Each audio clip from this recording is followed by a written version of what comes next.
Hello, everyone, and welcome to New Consciousness Review. I'm Miriam Knight, and our guest today is Julia Schopick. She's a patient advocate, health writer, and creator of the award-winning blog, HonestMedicine.com. Her columns and articles have appeared widely in the national press, and her mission is to inform people about little-known but promising treatments and to empower them in making healthcare choices. Today we're going to talk about her concept of honest medicine and the story behind her Amazon best-selling book, Honest Medicine, Effective, Time-Tested, Inexpensive Treatments for Life-Threatening Diseases. Welcome, Julia. I'm so glad you're with us today. Oh, Miriam, I'm so glad to be with you today. Thank you. You know, there are so many important themes in your book that we need to cover that I think we have our work cut out for us this hour. All righty. Let's start with your intention in writing this book. The phrase, "it ain't necessarily so," comes to mind. Yes, it does, doesn't it? Now, I'm not positive of exactly what you're talking about, but I think that I'll interpret it to mean that what your doctor tells you ain't necessarily so. And he or she may have the best intentions, Miriam, but the thing of it, the truth is that maybe your doctor does not know about a treatment that would be better for you than the ones he or she knows about. So that's what comes to mind for me. Exactly. I actually took it out of your book when you were talking about who you wrote this book for. And you were very careful to say that you're not running down allopathic medicine. You are just hoping to get people to wake up and inform themselves, because there are forces within the medical establishment and, the pharmaceutical company, medical establishment interaction comes to mind that may not be in the patient's best interest. So that's what we're going to be exploring. That's exactly right. That's what I'm getting at. Now, you were in PR for 25 years when your husband fell ill with a brain tumor. What was your experience in dealing with this that made you become such a passionate patient advocate? Well, I wish I could tell you, Miriam, that I became an advocate right away, but I didn't. And what happened was, you're right, he was diagnosed with a very serious cancerous brain tumor. It was in 1990. He was 40 years old. I mean, we hadn't even been married that long. And he was diagnosed with a brain tumor. And for the first, I would say, few years, and he did too, we actually went into lockstep and did exactly what the doctor said. And surgery, it was a tumor the size of an orange, so surgery could not be avoided. And he did chemo and he did radiation. And then I began to notice, you couldn't miss it, that he was getting every side effect and complication from the treatments, not from the tumor. They had excised the tumor. They had taken the tumor out.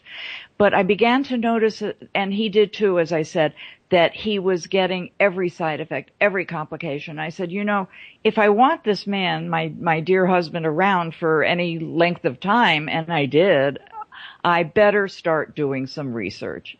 And I did.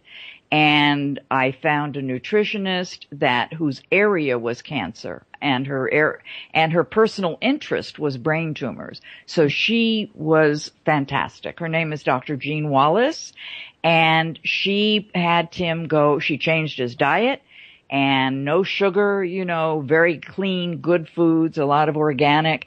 And she also had him take a lot of supplements. And lo and behold, he started to feel better, to look better.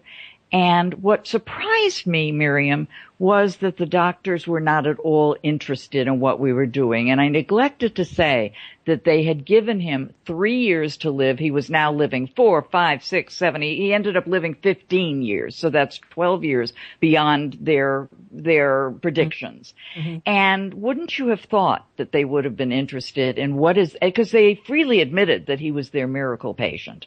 And it was an astrocytoma 3. I don't know if that means much to a lot of your listeners, but to some some who have lived with brain tumors, they know it's very serious. Mm-hmm. But then in 2001, his tumor did recur. And this was at the time that I decided that something happened that made me decide that I was going to spend the rest of my life trying to educate people, trying to change the way people relate to the medical system. What happened was that his suture line, he did have a surgery for the recurrence, for the second tumor. And I had a very bad feeling. You know about gut feelings. I know you do. And I had this horrible gut feeling that he should not have the surgery. I even went and made an appointment with the doctor without my husband. And I said, he's had problems with his skin not healing. And his skin was radiated in 1990. I have this awful feeling, doctor, that his skin is not going to heal well. And the doctor said, oh, pshaw, or whatever they say. And he said, no, it's a piece of cake surgery. Well, it might have been a piece of cake for the doctor, and it was, but my poor husband's skin did not heal along the suture line. And they ended up doing 8 additional surgeries. I have to say that slowly because it's so painful for people to think about this. 8 additional surgeries just to find 2 pieces of skin that would heal. They even went and took gobs of skin from other parts of his body, to try to graft them. Mm-hmm. And with each surgery, he got sicker and sicker and sicker. I mean, he had walked into the surgery telling jokes. Remember I told you that he had been keeping very, very healthy as much as he could. Mm-hmm. He ended up, after the 8 surgeries, being bedbound, incontinent, and mostly paralyzed. Mm-hmm. And at that point, I found through a doctor that I was doing some PR work with. It was not my client. I was working with him, with this doctor, an integrative doctor, on a project on behalf of one of my clients. And the doctor knew me, and he said, how's your husband doing? And I just said, terribly, just terrible. And he said, have you ever heard of Silverlon? And it's spelled like the word silver with L-O-N at the end. Mm-hmm. And I said, what? Silver? Who? What? And he told me about Silverlon, that it is pieces of material with silver ions impregnated into the material. And when moist and put on non-healing skin, it causes the skin to heal in many, many cases. And he had used it on diabetic wounds and burns. He said, I don't see any reason why it wouldn't work. It's FDA approved for all non-healing wounds. So I used my PR skills, and I got in touch with the president of the company who, long story short, by the next day, we put Silverlon on Tim's head. He was in the hospital and at that time, of course. And it was a miracle that they even let me, and I stress let me, put Silverlon on Tim's head. And it worked. Within 48 hours, you could see, well, actually within one day, you could see that it was not opening up. And it got better and better, and his skin healed, and till the day he died, the skin never opened again. But the thing that made me become a patient advocate was that the doctors, I thought they'd be excited, Miriam, because this is a problem, non-healing skin after. Sure. And instead of being excited, the doctors were very strange. They were not interested, would be putting it mildly. But one doctor even came over to me, and he was a doctor who had liked me before this. And he said, I don't think it's what you found. And he had the accent on you that worked. And I said, very naively, what do you think it was? It is. I was puzzled. To me, if you put something on and it heals for the first time, right after it, that's what worked. And he said, no. I think it was the vancomycin. That's the IV antibiotic that my husband had been on for 6 weeks at least. And he said, I think it was the vancomycin, he said. And I said, but doctor, he's been on the vancomycin for at least 6 weeks. And he said, yep. And he furrowed his brow and he said, vanco is like that. It kicks in. Mm-hmm. I was speechless. And that was the day I said to myself, when I have time, for the next 3.5 years, I was taking care of my husband because, he was much sicker than he had ever been. And he never did regain mobility and he was severely brain injured by now, which he had not been earlier. And I said, there are treatments. I knew there are treatments that the doctors don't know about. And I guessed, I intuited that there were a lot of others. And I decided to put together some very convincing treatments. First on my website, on my blog, honestmedicine.com, and then in a book also called Honest Medicine. And the three treatments, I think, are there. I noticed that you kind of concentrated on the word inexpensive. I love the fact that these treatments are inexpensive, but they're also time tested. They've been around for at least 25 years. And they have tremendous backing, tremendous success. And I chose three treatments. And so this is what I've been doing and promoting. And the beauty of it is that every time I'm on the radio, Miriam, people actually call me or write to me, Julia at honestmedicine.com, and they say, how can I get, most of the requests are for the treatment called low dose naltrexone for autoimmune diseases, because there are so many autoimmune diseases that it's wonderful for so many people. But they also write to me about Silverlawn, they write to me about intravenous alpha lipoic acid, and definitely about the ketogenic diet for epilepsy. Well, we're going to go into those in more detail. But, a couple of things come to mind. One is, why are the doctors so resistant to exploring? And it's not 100%. There are open-minded doctors. And in fact, some of the developers of of the treatments that you cover in the book are medical doctors. Absolutely. But there's like this logic tight compartment, which when I studied psychology is a symptom of paranoia. But they absolutely refuse to allow for the possibility that something outside of their formulary, something outside of the way they've been trained, could actually, and something that has not been through double-blind, controlled clinical trials, could actually be effective. Yeah, you put your finger on it with the word trained. As Dr. Bert Berkson says in one of the chapters that was he contributed to my book, he contributed a chapter of his own and an introduction. He talks about the fact that doctors in medical school are trained and not educated. There's a difference. Training is like in the army. 1, 2, 3, 4, follow the leader. To think and to be educated is something far different, and that's what you're talking about with curiosity. Training does not have curiosity associated with it, but education does. And this, I think, is one of the reasons. Another, there is the financial concern, but I hate to think that doctors would just not be open to something. I know it's true in many cases, but it really, it kind of hurts me to even think that, but I do know it's true. All their education comes from the pharmaceutical reps and also from the articles in their journals. And a lot of these articles in the journals are written by people in the pharmaceutical companies. It's a vicious cycle. But training is the key word here. Mm-hmm.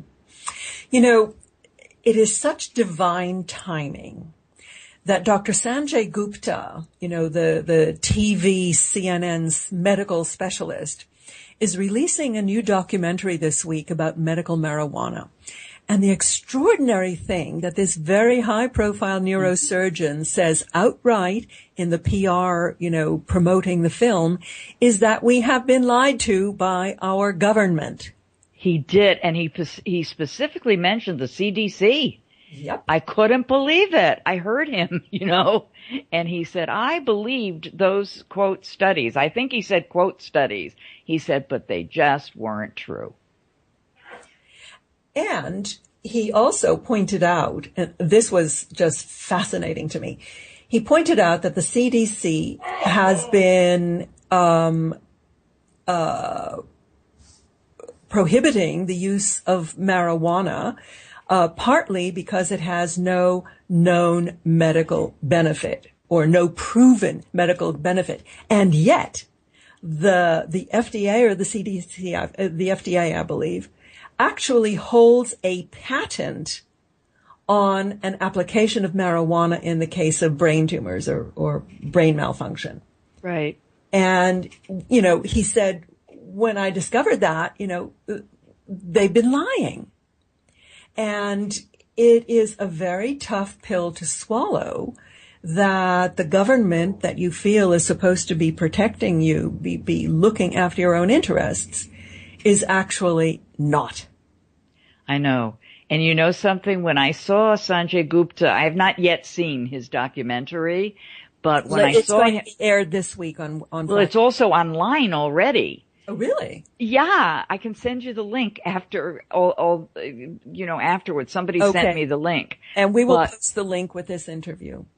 But thank you. But I would love, if you know any way that we can get a copy of my book to Sanjay Gupta, because now is the time. His mind has opened. And wouldn't that be wonderful if he now allows a few other treatments in? Mm-hmm, mm-hmm. When you say now is the time, I have the feeling that people are just waking up. It's like your book is a harbinger of spring.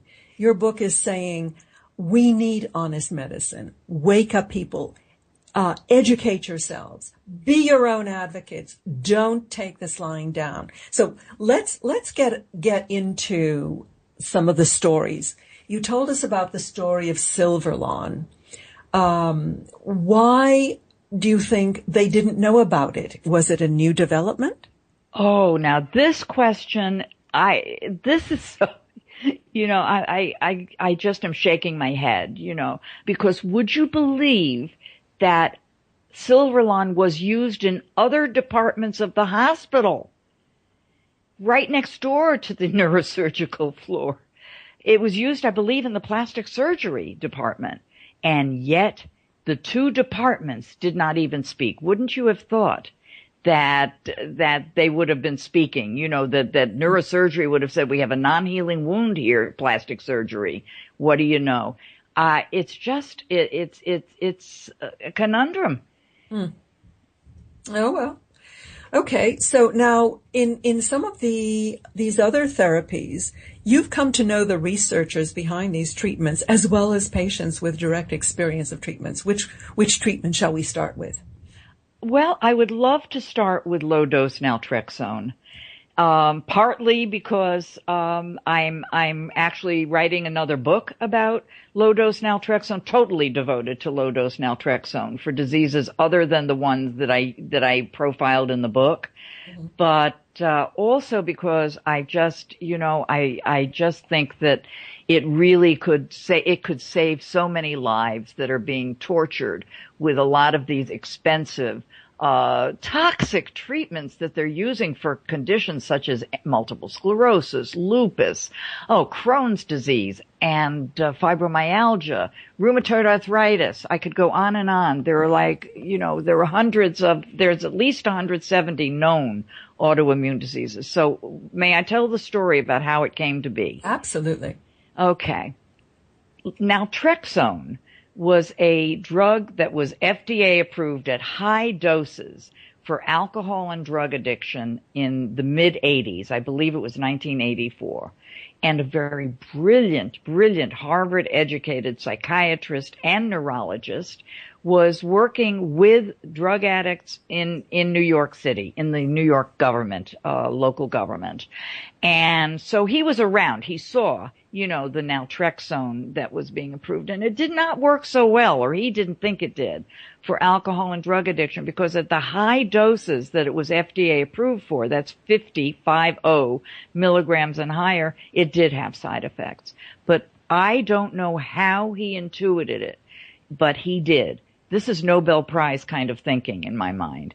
He noticed that that naltrexone at high doses affected endorphin levels. And he said, I believe that if I gave it at very low doses, it would work on the immune system. And I'm not a scientist, Miriam. I'm not a doctor, but he went by his gut hunch, educated and following his gut. And a friend of his daughter's was diagnosed with multiple sclerosis. And there were no MS drugs at the time. This is mid-80s. So he said, let's give her a very low dose of this naltrexone. And he gave her 3 milligrams and, taken once a day at night. And her MS, her multiple sclerosis, stopped progressing. Wow. And he just, this was before the internet was real popular, right? Yeah. And the word just spread that this man is having terrific results, with autoimmune diseases, first with multiple sclerosis. People came to him from all over the country, then all over the world, and he was treating people with lupus, with fibromyalgia, with Crohn's disease, with rheumatoid arthritis, with ulcerative colitis, with all of these and more, and sarcoidosis. And all of them, not every single one, this is not snake oil, but a very good percentage were having excellent results. In the case of multiple sclerosis, they were having their disease stopped progressing. In some cases, I'm now interviewing people for my second book, and I have spoken with one woman who's going to be contributing her story. And her lupus has literally turned around. And another one with Parkinson's has definitely turned around. Now, it's not, as I said, a miracle. In times of stress, they will have a relapse of some of the symptoms, but their basic health is so much different since they found low-dose naltrexone. So considering that it is so inexpensive, and I'm going to be conducting some teleseminars in the fall, and I hope that some of your listeners will want to be put on my first to know list, because the teleseminar is going to be entirely about low-dose naltrexone, and one of the main components of this teleseminar, phone seminar, will be how to convince your doctor to write a prescription for it.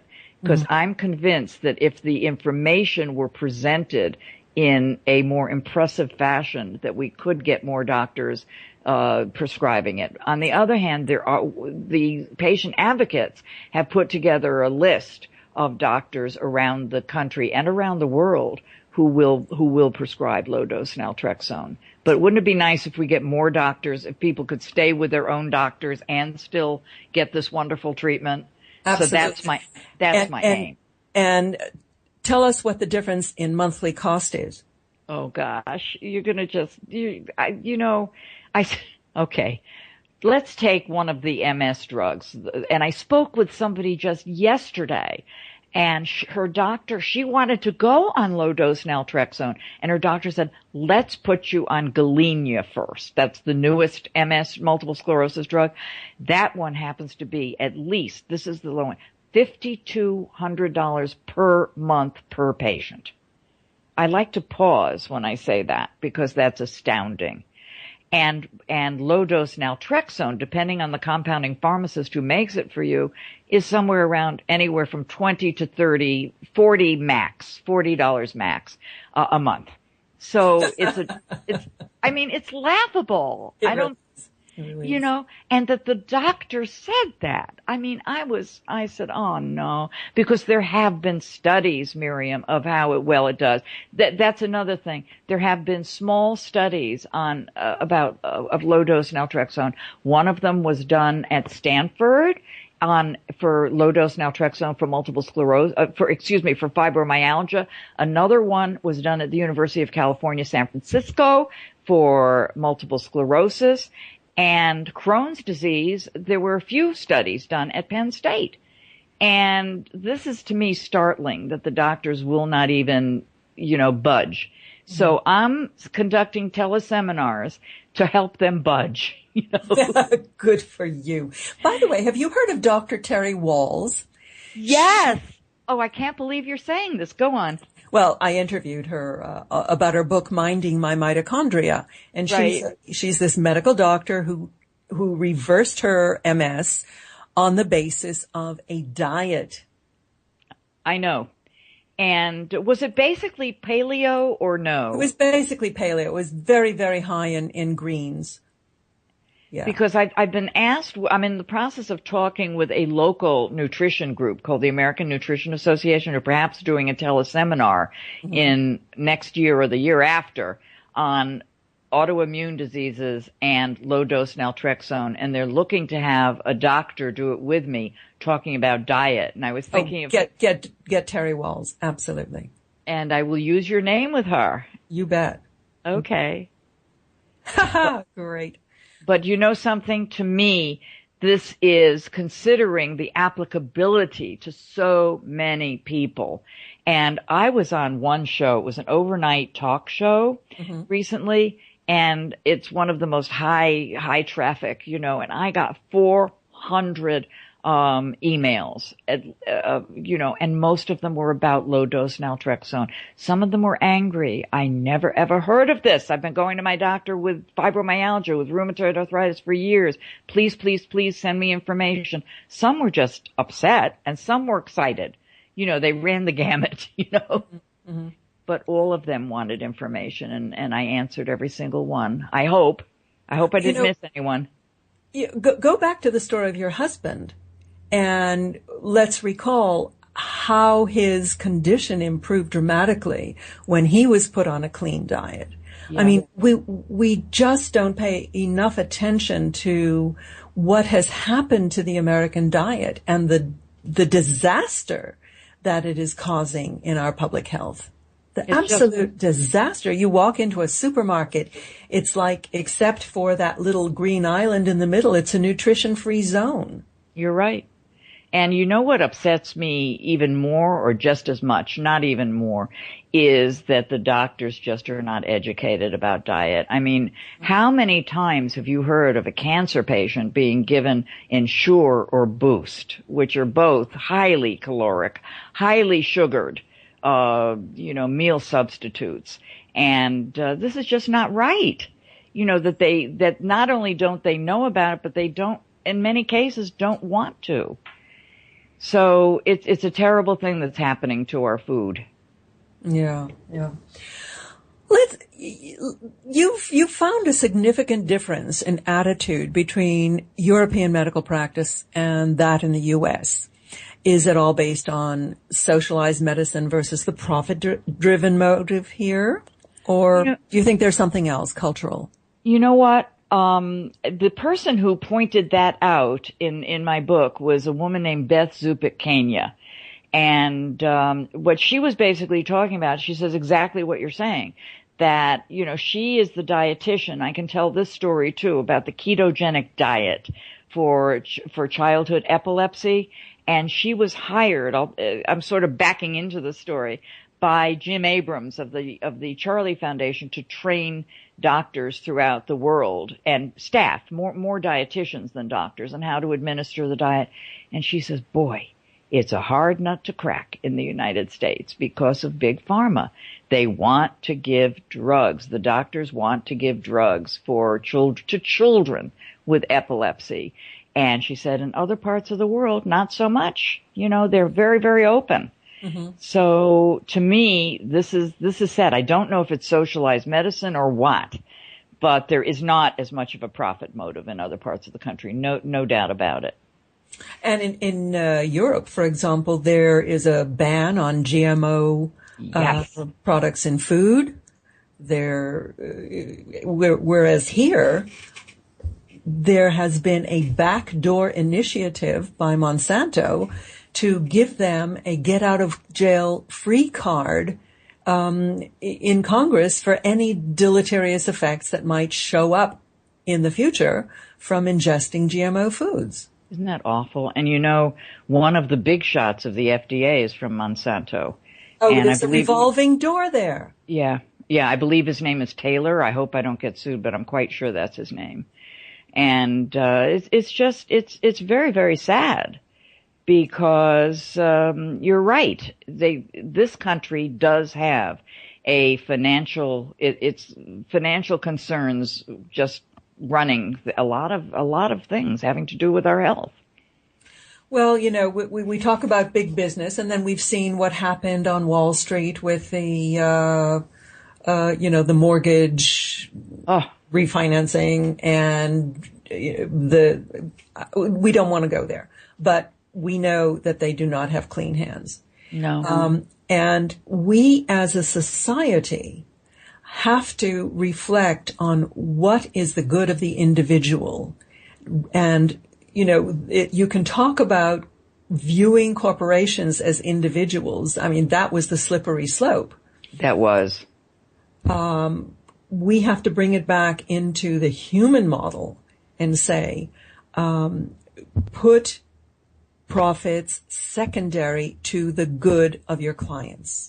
And this to me is the beauty of the treatments that I've chosen, because my point in the book is, hey, if what your doctor is giving you is not working, do your own research. And here, I'm showing you some treatments that can work better and that don't have a profit motive. God knows they don't have a profit motive with something like $20 to $40 a month. I mean, who's getting rich? Yeah.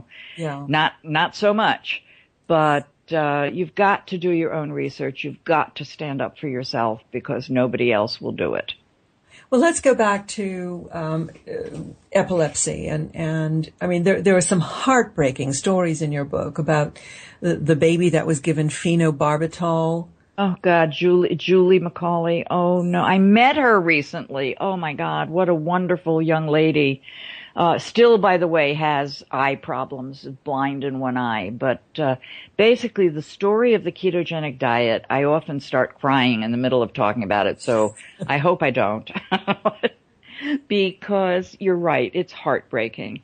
But I have to say, the one person the one hero in this book that is not a doctor is a Hollywood producer, writer, director. His name is Jim Abrams. And I don't know if you remember the Airplane movie, that silly movie, that funny movie with Leslie Nielsen. Mm-hmm. Jim is the guy who made that movie. Okay. And so he was very into, funny movies and all of that. But then in the mid-90s, 1990s, something not so funny happened to Jim.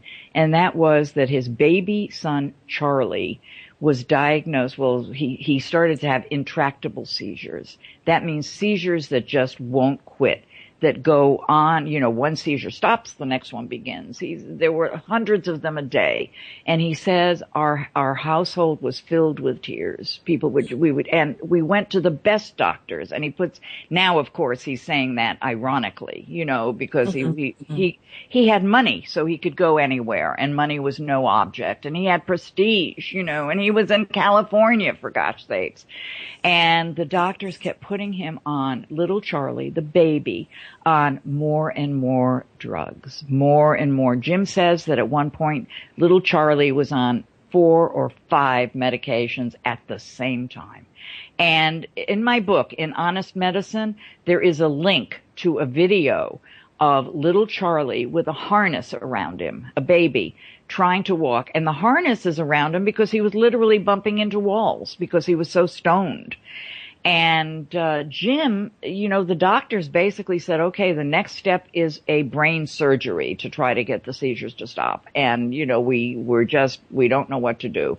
And Jim went to the library, and he says, I was not going to the library the way I would today, to find something different, to help my son. I was going to the library to try to find a way that my family, he had 2 other children and a wife, were going to deal with a baby who just was not going to get better. This was the way that they were given to feel, that little Charlie would never get better. And what does he find when he's in the library? He finds out about a diet called the ketogenic diet, a high-fat, low-protein, low-carbohydrate diet that has been around since the 1920s. It was used at the Mayo Clinic, at Johns Hopkins, and he was like, wow. And there were small studies in every decade. If any of your listeners want to write to me at julia@honestmedicine.com, I can send you the links to those studies that Jim has shared with me. and showing that the ketogenic diet works, and I believe it's between 60 and 70% of children. Mm-hmm. And he took all these studies to his doctors, to Charlie's doctors. He said, let's do this. And the doctor said, no, don't even go there. It won't work. And Jim said, to my everlasting shame, I listened. And I let them do a surgery on Charlie's brain.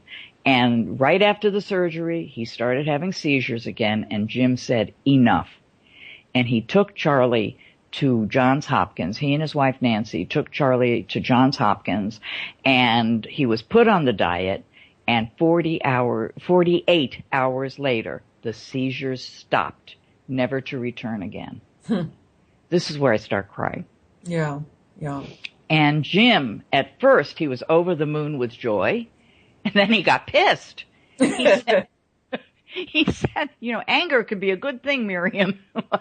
He said, why did it take me this long to find this diet? And by the way, how about other people who would like to find the diet? Well, remember I told you he was a Hollywood producer, director, writer? Mm-hmm. Well, he was able to get Meryl Streep to do an instructional video about the diet. And he started an organization called the Charlie Foundation, CHARLIE Foundation.org. And to educate people about the diet, to get the word out. And he got Meryl Streep to do the instructional video. And one of the people who was working on the video said, boy, he had another job with NBC, Dateline NBC, excuse me. And he said, boy, this is a good story. Mm-hmm. And so Dateline NBC did a two-part story on Jim Abrams, the ketogenic diet, and little Charlie, and that's when all heck broke loose. Jim had so many letters that he had to have a room for them. Wow. My child, oh my God, thank you, God bless you, And one of the people who wrote a letter was Jean McCauley. And remember little Julie who got a side effect from phenobarbital? Mm-hmm. So she was one of the ones. Another one was a woman named Connie Intermity. And she actually had her child, she had a success story if her child was put on the diet. His name was Tim Intermity. And, but she had the same hard time getting the diet. So Jim said, I'm going to make a movie. And it's going to be about the ketogenic diet. And guess who played the mom? Meryl Streep played Connie Intermity. And it was a made-for-TV movie called First Do No Harm. And it's a wonderful movie. People can get it off of Amazon.com. I love this movie. And it's just a success story of what one man can do. He would say, no, it wasn't one man. I had a lot of help. But literally, I want to find a freelance writer who will write a story in a major magazine called The Man Who Changed the Face of Pediatric Epilepsy. Mm. Ironically, the example that Sanjay Gupta gave in his interview was the use of marijuana in childhood epilepsy. And guess what? It was Dravet syndrome, which is a very difficult kind of seizure disorder of epilepsy. So I can't wait to see the documentary, excuse me. One of the core elements that I think the whole drug culture is going so wrong on is that it is focusing on individual symptoms and treating an individual symptom, an individual receptor, and ignoring the rest of the individual. We are whole beings. We are complex, interrelated systems. You're right. And you know what?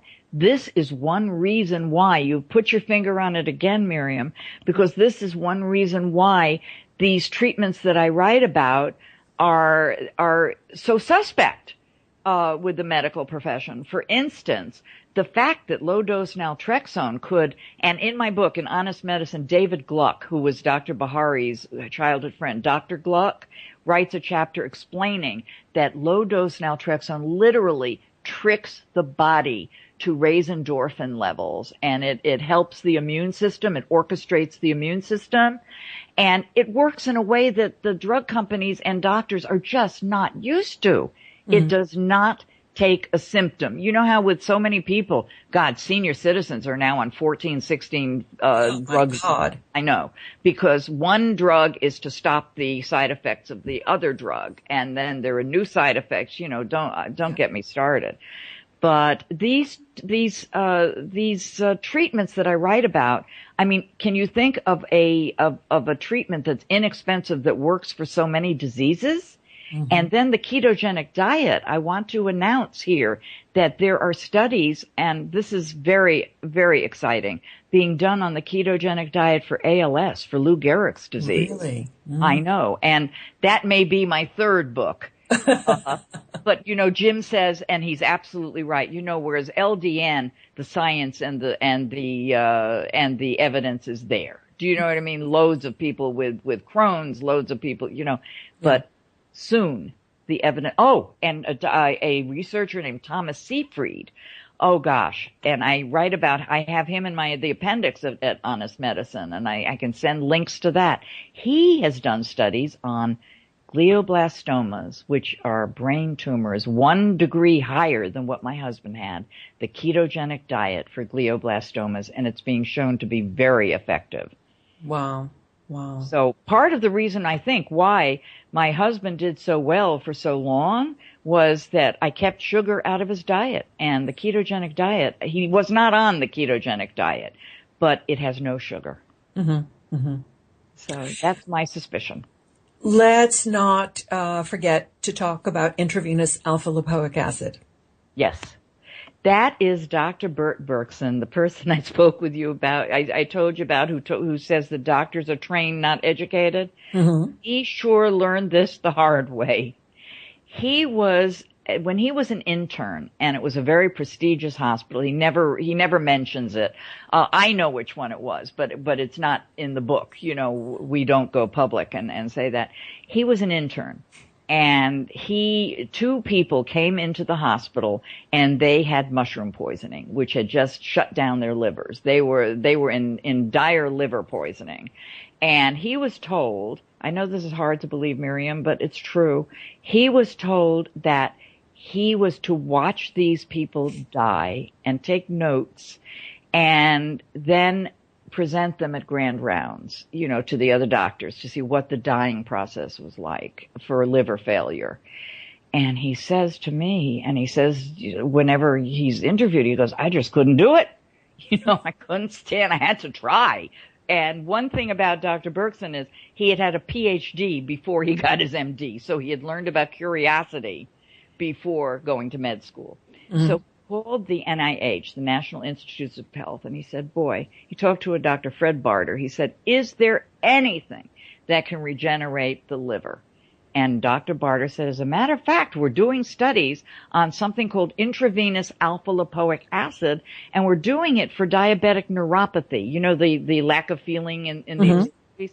And we're finding that it's regenerating organs, like especially the liver. And it's like, do you want to try it?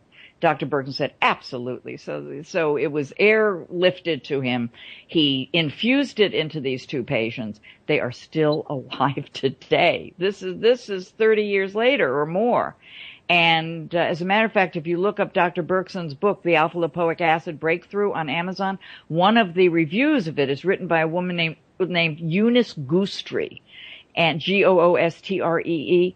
She's the woman who was part of the couple whose lives were saved.